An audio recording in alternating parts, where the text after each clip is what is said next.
में ही धुंधुली ने उठ करके कूपे पाता कृतौ रात्रौ तेन सा निधनम गता, कुएं में छलांग लगा करके आत्महत्या कर ली। हाँ, जरा सी भी समस्या आती है तो बस एक ही समाधान निकालते हैं, आत्महत्या कर लो, गोली खा लो और दुपट्टा तान के सो जाओ, राम नाम सत्य। ये आत्महत्या सबसे बड़ा अपराध है।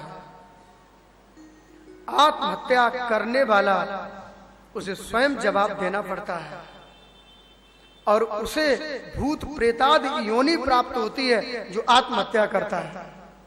अरे भाई, जीवन मिला है जीने के लिए, बोलो जय श्री कृष्ण। आत्महत्या नहीं करनी चाहिए।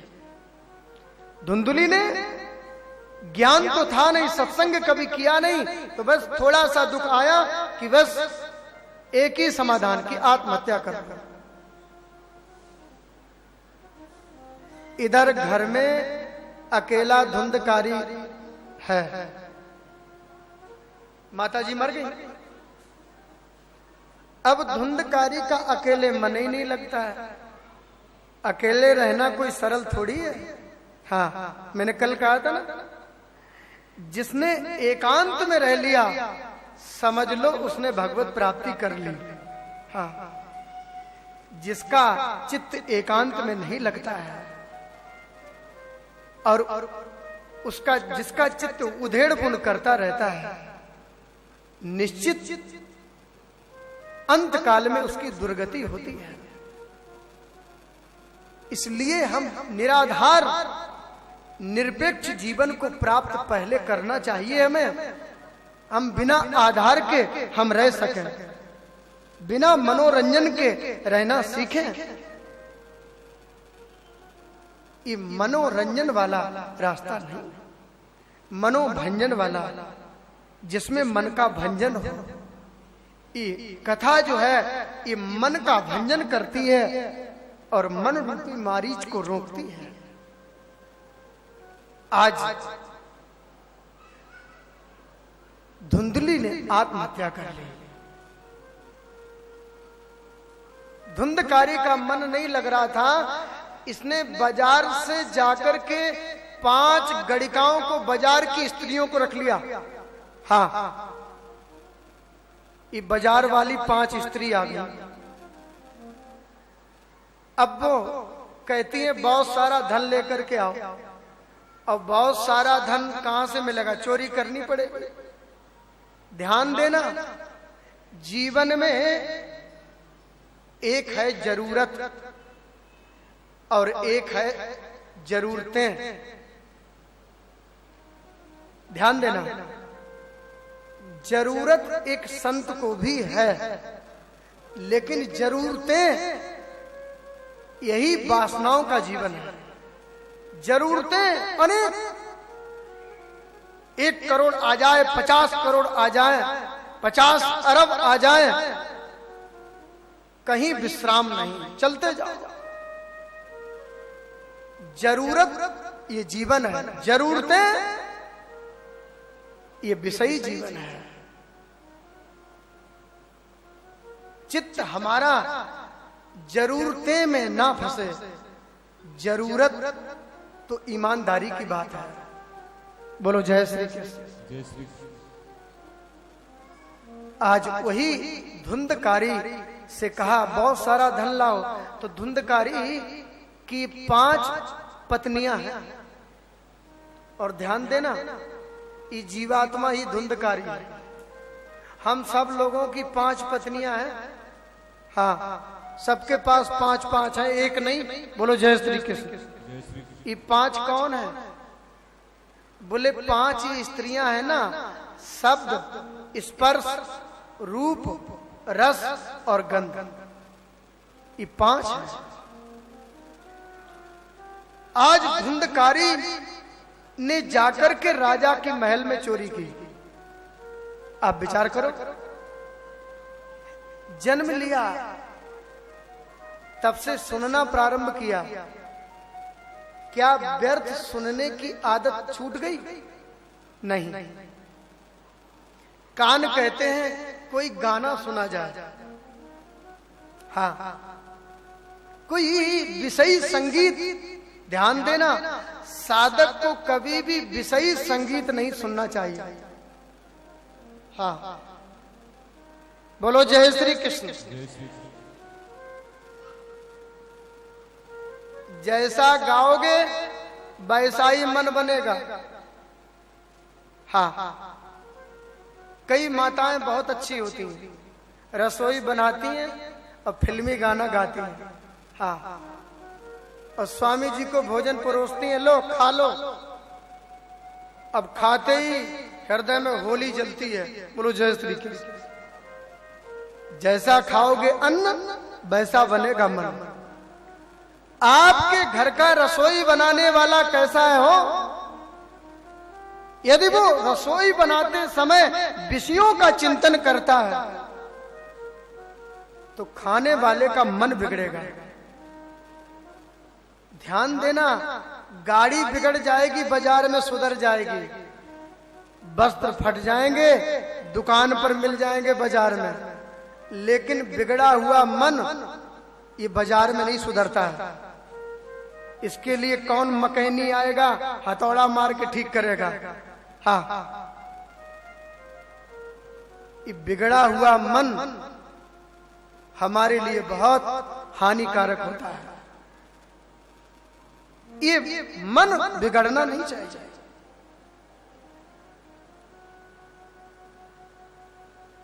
जन्म से अब तक स्पर्श सुख में, हाथी सदैव स्पर्श सुख में ही मारा जाता है। ये स्पर्श इंद्रिय इतनी बलवती है कि एक बहुत बड़ा गजराज हाथी पकड़ा जाता है। ये भी तो पत्नी है स्पर्श वाली। रूप शुरू से लेकर अब तक देखते चले आए। नेत्र कहते हैं सुंदर चित्र देखो। हाँ, नेत्र अपनी तरफ खींच रहे हैं, रूप देखना चाहिए। जिह्वा कहती है भाई कोई सुंदर स्वाद लेना चाहिए। ये कुंटलों घी खा गई लेकिन जिह्वा फिर भी चिकनी नहीं हुई। हाँ, थोड़ी जगह बैठे बैठे ये नचाती रहती है। जिह्वा को नियंत्रण रखना चाहिए। जिसकी रसना काबू नहीं है वो कभी भी भगवान का भजन नहीं कर सकता। दीपक में जैसा तेल डालोगे वैसा ही लौ फेंकेगा। गंदा तेल डालोगे तो कार्बन फेंकेगा, घर को काला कर देगा।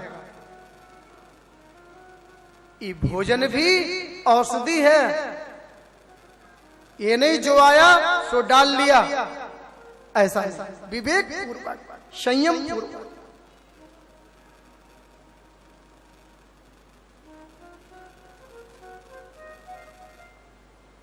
घ्राणेन्द्रिय कहती है सुंदर सुगंध ली जाए। हाँ, बढ़िया इत्र का छिड़काव किया जाए, सुगंध आनी चाहिए। विचार करो, इन इंद्रियों के बीच में पढ़कर के जीव की ऐसे ही विडंबना हो रही है जैसे कि बहव्या सपत्न इव गेहे पतिम लुनंती। जैसे बहुत स्त्रियों का कोई पति हो ना, वो बेचारे की विडंबना ही होती रहती है। जब तक वो घर से बाहर रहता है शांति रहती है, और रात को घर में आता है तो कोई कान पकड़ के खींचती है, कोई हाथ पकड़ के खींचती है, अब कोई कपड़े पकड़ के खींचती है, हमारी ये इच्छा पूरी करो, हमारी ये इच्छा पूरी करो। ये जीव की ऐसे ही विडंबना है। बहव्या सपत्न इव गेहे पतिम लुनंती। सारा जीवन हमारा इंद्रिय जन्य विषयों में ऐसे ही निकल जाता है। इसलिए हमें कहीं तो विश्राम लेना ही चाहिए। हमें अपने एक एक चीज पर विचार करना चाहिए अवश्य।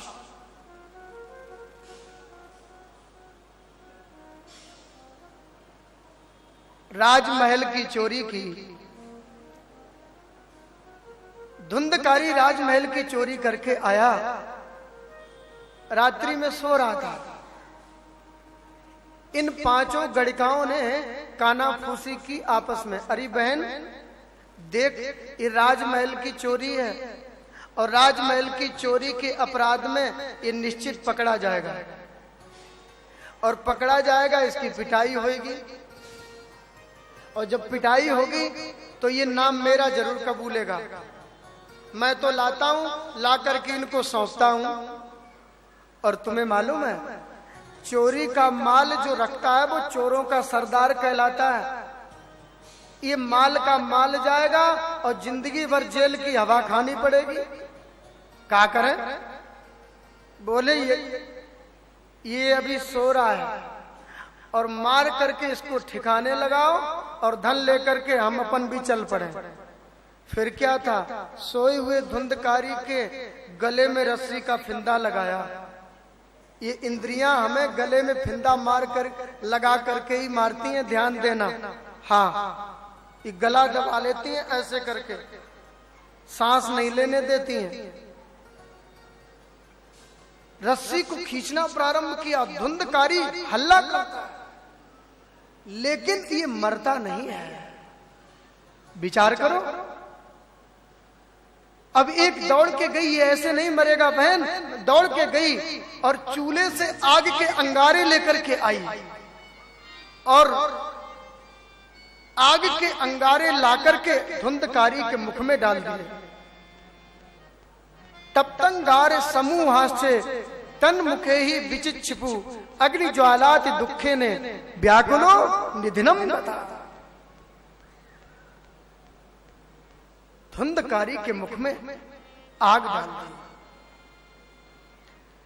धुंधकारी जल्दी नहीं मरता है।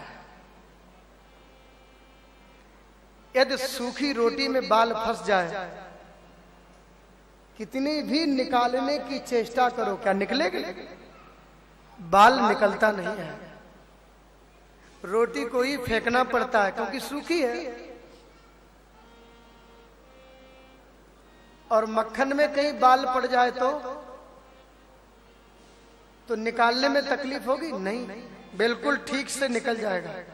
लेकिन सूखी रोटी में बाल फंसा हो, निकलता नहीं है।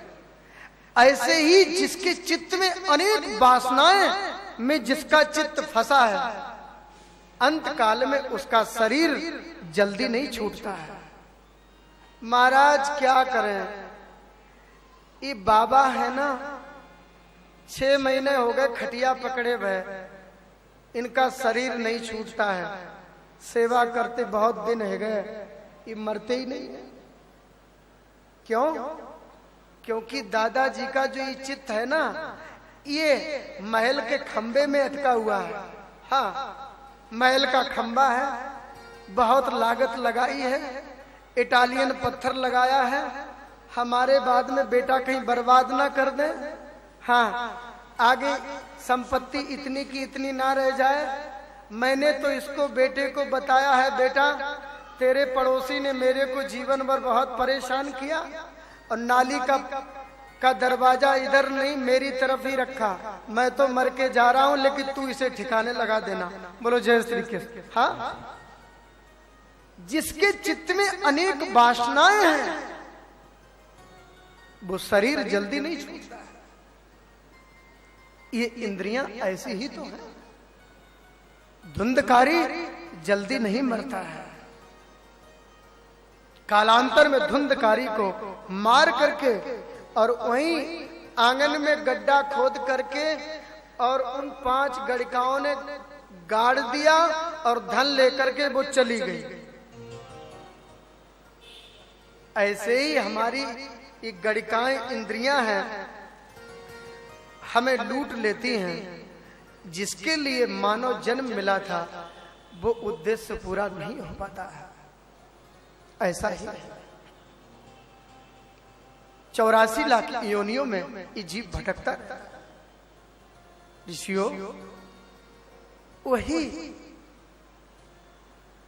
धुंधकारी मरने के बाद प्रेत बना, भटकने लगा। गोकर्ण को पता चला कि मेरे माता पिता भाई धुंधकारी का देहांत हो चुका है, तो उसने गया में जाकर के पिंडदान किया। गया में पिंडदान किया और पिंडदान करने के बाद गोकर्ण जी अपने घर में आए। घर में आकर के सो रहे थे और उतनी जगह साफ करके लेट गए। कालांतर में रात्रि में अनेक प्रकार की ध्वनियां उन्हें सुनाई पड़ने लगी, अनेक अट्टहास की ध्वनियां सुनाई पड़ने लगी। आंख खोली तो सामने देखा कि भेड़ का बालक खड़ा है। फिर देखा हाथी बन गया, शेर बन गया, मानव बन गया। गोकर्ण ने पूछा, को भगवान तुम कौन हो? तुम्हारा परिचय क्या है? तुम भूत हो, प्रेत हो, पिशाच हो, तुम कौन हो? मुझे अपना परिचय दो।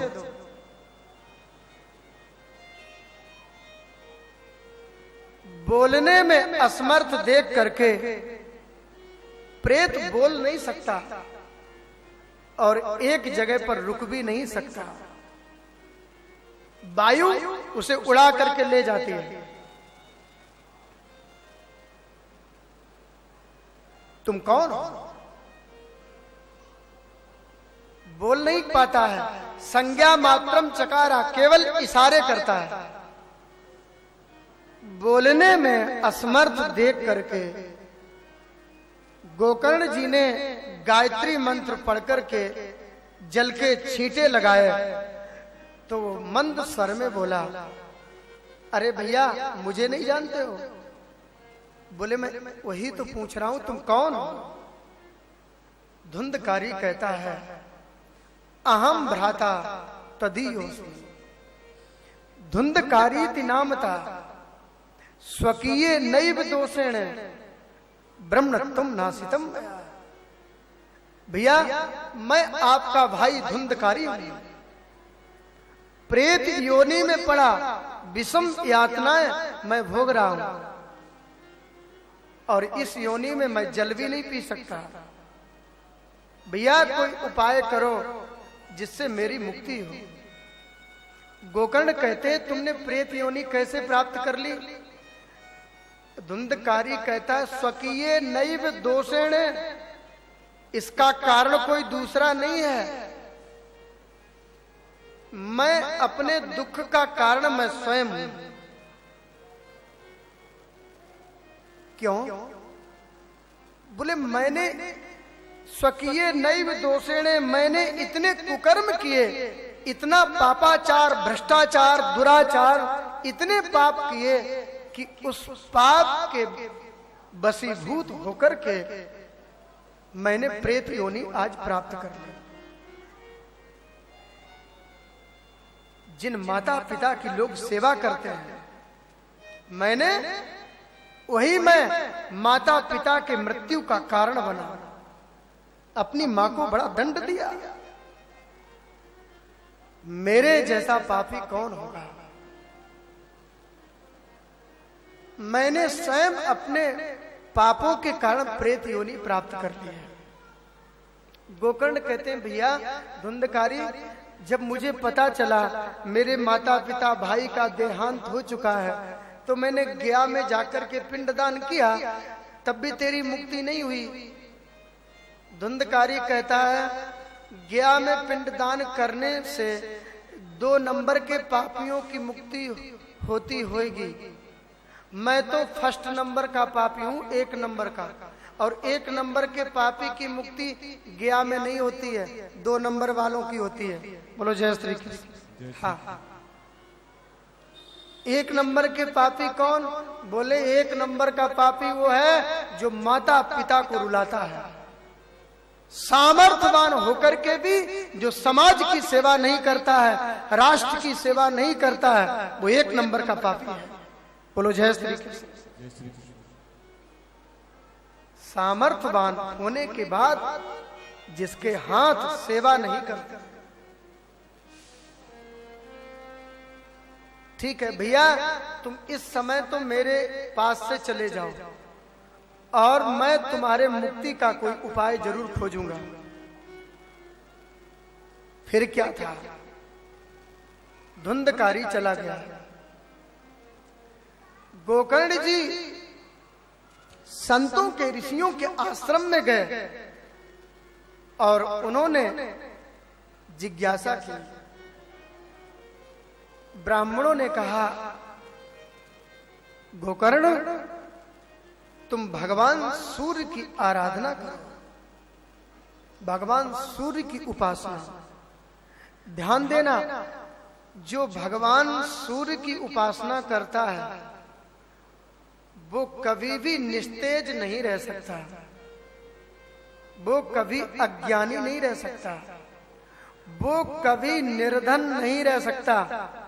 जो भगवान सूर्य की उपासना करता है, बोलो जय श्री कृष्ण। कंजूसी मत करो, बोलो जय श्री कृष्ण। इसलिए भगवान सूर्य की उपासना अवश्य करनी चाहिए। तेजोमय जीवन को प्रदान करने वाले सूर्य हैं। गोकर्ण ने सूर्य उपासना की। जब सूर्य उपासना की तो भगवान सूर्य का रथ रुक गया। भगवान सूर्य के रथ को दुनिया में कोई रोकने वाला नहीं है। आज भगवान सूर्य ने विचार किया, मेरे रथ को आखिर किसने रोका, आखिर मेरे रथ को रोकने वाला कौन है। बगल में सामने देखा तो गोकर्ण जी खड़े थे। गोकर्ण को देख करके मुस्कुरा गए। गोकर्ण,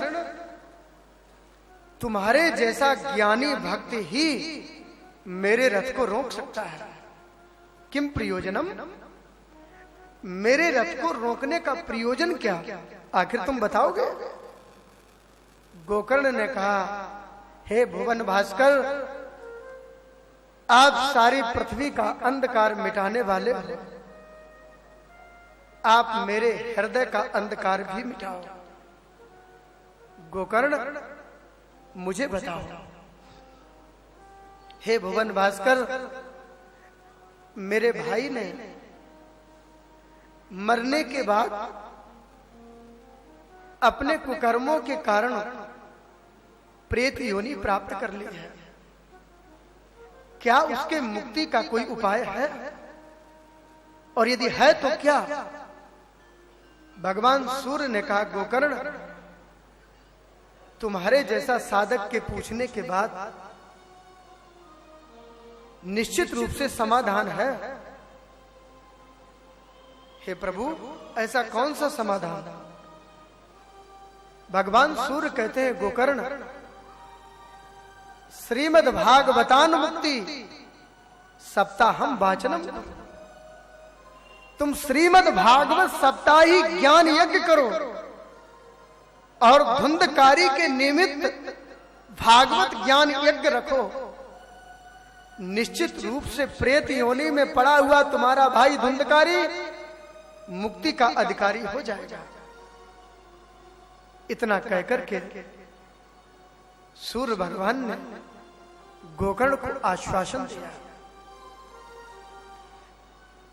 गोकर्ण ने भाद्रपद मास में श्रीमद् भागवत साप्ताहिक अनुष्ठान किया।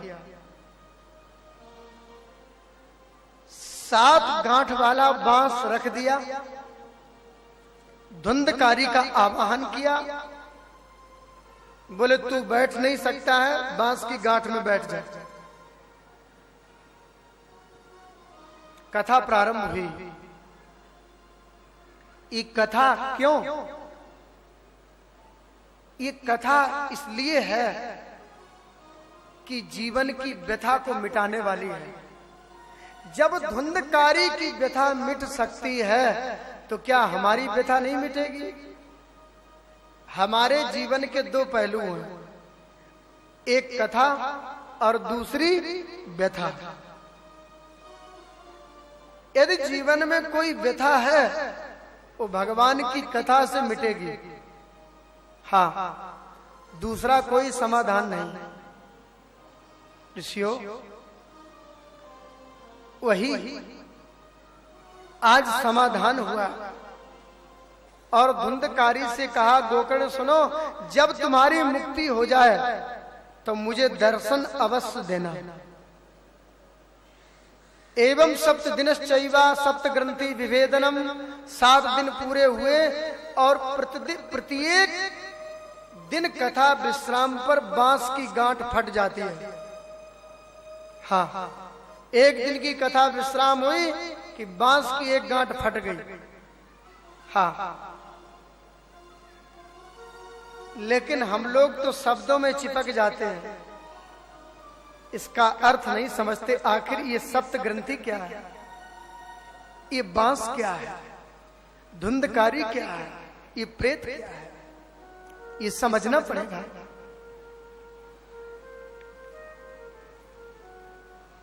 बोलो जय श्री कृष्ण। ये जीवात्मा धुंधकारी है। ये सप्त ग्रंथियां जो हैं, ये काम, क्रोध, लोभ, मोह, मद, मत्सर, अनेक इच्छाएं, यही सप्त ग्रंथियां हैं।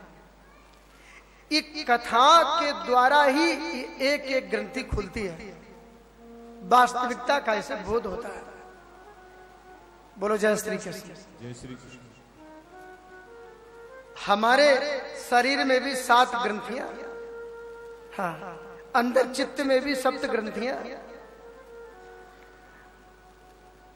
एक बार हम कथा कर रहे थे, एक माता ने आकर के कहा, महाराज जी, मैंने सुना है कि कथा सुनने के बाद विमान आता है, विमान, गांठें खुलती हैं।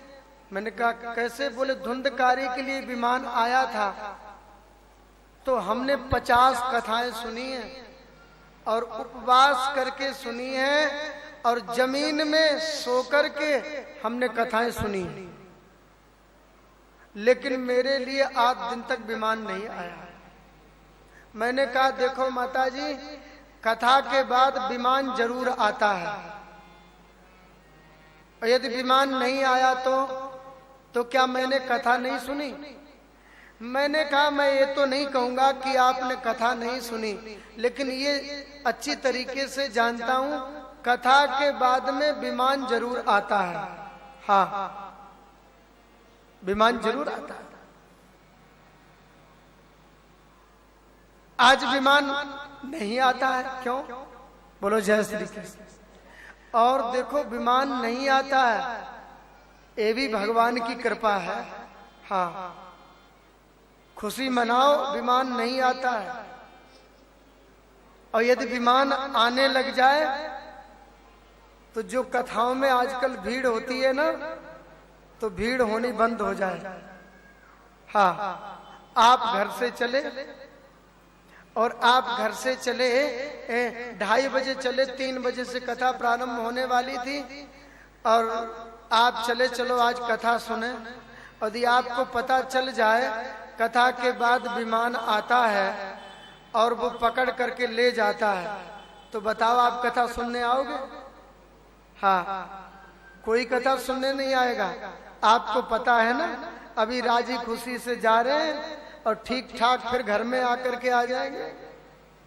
और यदि पता हो कहीं खतरा हो कि घर से जा तो रहे, अब इस घर का दर्शन दोबारा नहीं होगा, तो क्या हम कथा में सुनने आएंगे? ये भी भगवान की कृपा है जो विमान नहीं आता है।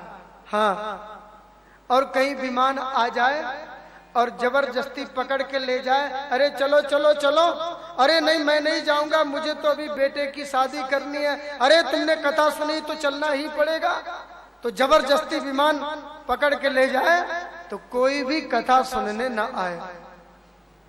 ये भी कृपा है जो विमान नहीं आता। बोलो जय श्री कृष्ण। लेकिन धुंधकारी के लिए विमान आया और हमारे लिए विमान आता नजर नहीं आता। नहीं, विमान निश्चित आता है, क्योंकि कथा के बाद जिसका मान अभिमान जिसका गल गया, उसके बाद में विमान का नंबर आता है। जिसका कथा सुनने के बाद मान और अभिमान नहीं गला, तो विमान कैसे आए? बोलो जय श्री।